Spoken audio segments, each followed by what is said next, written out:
नमस्कार, स्वागत है आप सबका मेरे इस वीडियो में। तो इस वीडियो में हम बात करेंगे बीएससी द्वितीय सेमेस्टर का मोस्ट इम्पोर्टेंट क्वेश्चन और केमिस्ट्री सब्जेक्ट। तो इसके बारे में पूरे डिटेल से बात करेंगे कि यूनिट वाइज देखेंगे और हर यूनिट में हम देखेंगे लघु उत्तरीय प्रश्न, जो कि कौन कौन से प्रश्न है जो कि आपके एग्जाम में आ सकता है। साथ ही साथ दीर्घ उत्तरीय प्रश्न भी देखेंगे और लघु उत्तरीय प्रश्न भी लगभग हर यूनिट से 6 से 7 क्वेश्चन लेंगे और दीर्घ उत्तरीय भी 6 से 7। थोड़ा सा क्वेश्चन ज़्यादा रहेगा। अब जो ज़्यादा क्वेश्चन होने का कारण ये है कि जो हर यूनिट है, जैसे यूनिट पहला की अगर बात करें तो इसका ए, बी और सी तीन तीन पार्ट है लगभग हर यूनिट। चाहे पहला यूनिट की बात करें, दूसरा यूनिट भी वही तीन अलग अलग पार्ट है, बी सी करके तीसरा यूनिट भी है और चौथा यूनिट 2 पार्ट है। तो इसलिए जो है थोड़ा सा ज़्यादा क्वेश्चन यहाँ पर देखने को आपको मिलेगा और ज़्यादा क्वेश्चन भी आप जो है तैयारी जरूर करें। और हर यूनिट में अगर आप दो दो एक क्वेश्चन, जो कि हर यूनिट में दो दो इम्पोर्टेंट क्वेश्चन तो रहेगा ही, तो मतलब हर यूनिट के हर पार्ट में, ठीक। जैसे यूनिट पहला की ए वाला पार्ट के तो यहाँ पर 2 इम्पोर्टेंट क्वेश्चन तो रहेगा ही, दीर्घ में भी और लघु उत्तरीय में भी। बी में भी 2 रहेगा ही और सी में भी 2 ही रहेगा। तो इस सभी को दो दो अगर करते हैं तब भी जो है 6 क्वेश्चन हो जा रहे हैं। इसलिए थोड़ा सा ज़्यादा क्वेश्चन आपको देखने को मिलेगा और थोड़ा सा ज़्यादा पढ़ना भी पड़ेगा। तो अब जो है अच्छे से देखें कौन कौन से क्वेश्चन है, अच्छे से इसको नोट भी कर सकते हैं और तैयारी अच्छे से कीजिए। और चलिए वीडियो करते हैं शुरू। और चैनल सब्सक्राइब नहीं किए होंगे तो सब्सक्राइब भी कर देंगे ताकि इस तरह की जानकारी भी पहुंचे। और बाकी सब्जेक्ट का भी बना हुआ है बीएससी सेकेंड सेमेस्टर की अगर बात करें तो चैनल में जाकर प्ले लिस्ट में जाए, वहाँ पर आपको मिल जाएगा BSc second semester important question करके प्ले लिस्ट का नाम रहेगा, तो वहाँ आपको मिल जाएगा बाकी सब्जेक्ट का भी। तो सबसे पहला हम बात करते हैं यूनिट पहला की, जिसमें लघु उत्तरीय प्रश्न की बात करें तो पहला प्रश्न जो है आपका अम्ल एवं क्षार की आर्हेनियस अवधारणा क्या है, उदाहरण सहित समझाइए। और उसके बाद सेकंड की बात करें, ब्रास्टियल नारी सिद्धांत के अनुसार अम्ल एवं क्षार को परिभाषित कीजिए। नेक्स्ट जो है विलायक तंत्र से आप क्या समझते हैं, और हार्ड और सॉफ्ट एसिड बेस सिद्धांत की जो सीमा है, कमी है, उसको यहाँ पर लिखना है। अगला क्वेश्चन है प्रश्न पांचवा, अगर हम बात करें सहजीविता क्या है, आम्ल क्षार के संदर्भ में सहजीविता को समझाइए।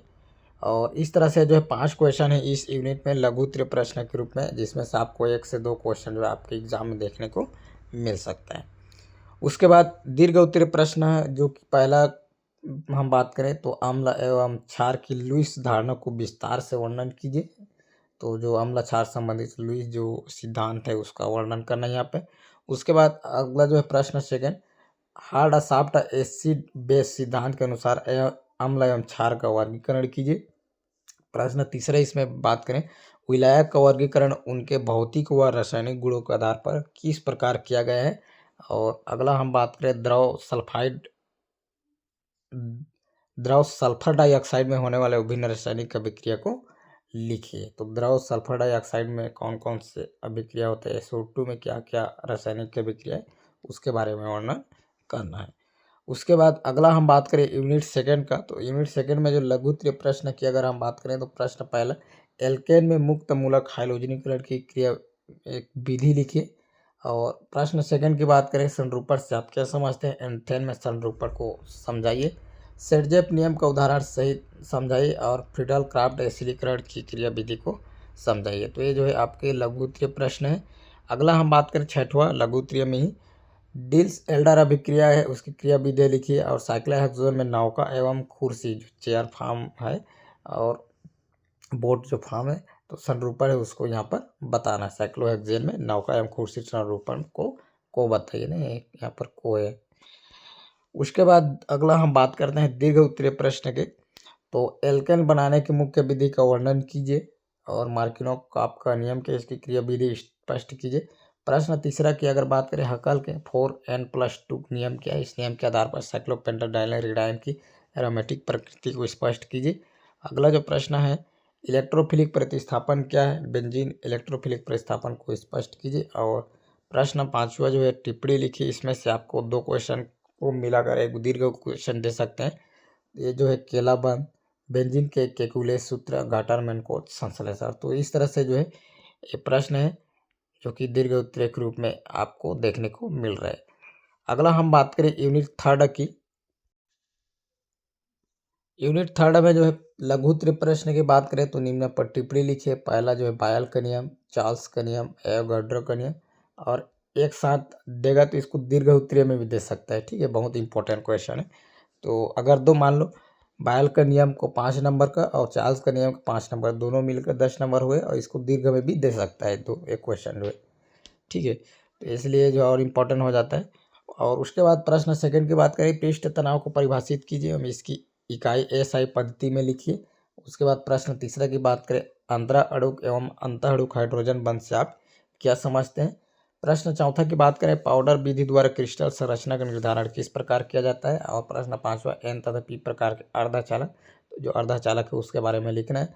प्रश्न छठवां की अगर बात करें, ब्रैग समीकरण व्युत्पन्न कीजिए। तो इस तरह से जो 6 क्वेश्चन है जो कि आपको लघु उत्तरीय प्रश्न के रूप में देखने को मिलेगा, इसमें से 1 से 2 क्वेश्चन आपको एग्जाम में भी देखने को मिल सकता है। अगला हम बात करें दीर्घ उत्तरीय प्रश्न इस यूनिट से। तो इस पहला प्रश्न की बात करें तो वांडर वाल्स समीकरण लिखिए। और अगला जो प्रश्न है सेकंड, वांडर वाल्स गैस समीकरण की सहायता से क्रांतिक स्थिरांक, जो कि ये सब जो है क्रांतिक स्थिरांक, तो ये सबकी गणना करना है। उसके बाद निम्न पर टिप्पणी लिखा, औसत वेग, वर्ग माध्य मूल्य, प्रायिकतम वेग।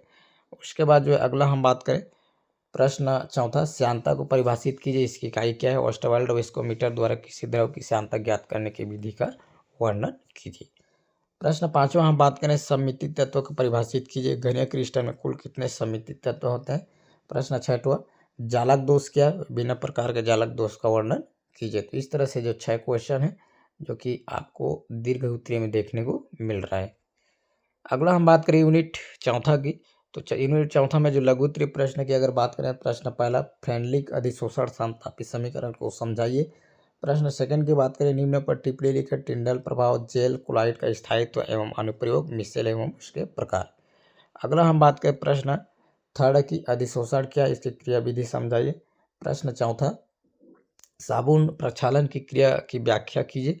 और अगला प्रश्न पांचवा, इसमें जो है अर्ध एकाउल से आप क्या समझते हैं। तो इस तरह से जो 5 क्वेश्चन है जो कि आपकी इस यूनिट में लघु उत्तरीय के रूप में देखने को मिल रहा है।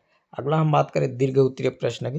तो प्रश्न पहला जो है, पायस क्या है, कितने प्रकार के होते हैं, इनमें विभेद कैसे करेंगे, पायस की उपयोगिता भी लिखिए।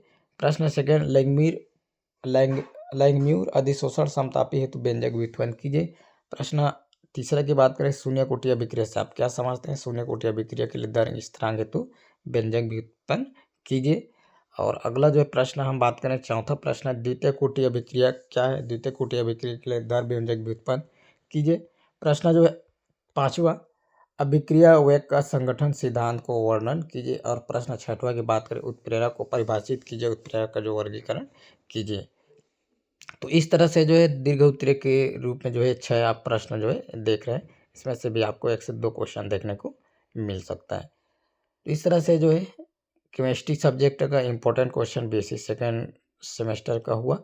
वीडियो अच्छा लगा तो लाइक ज़रूर कर देंगे, शेयर भी कर देंगे जो भी बेसिस सेकेंड सेमेस्टर में। और चैनल को अगर अभी तक आप सब्सक्राइब नहीं किए होंगे तो सब्सक्राइब भी कर देंगे, ताकि इस तरह की और जानकारी, ये सब important question, previous year question, syllabus, ये सब की जानकारी जो है आप तक पहुंचते रहेगा।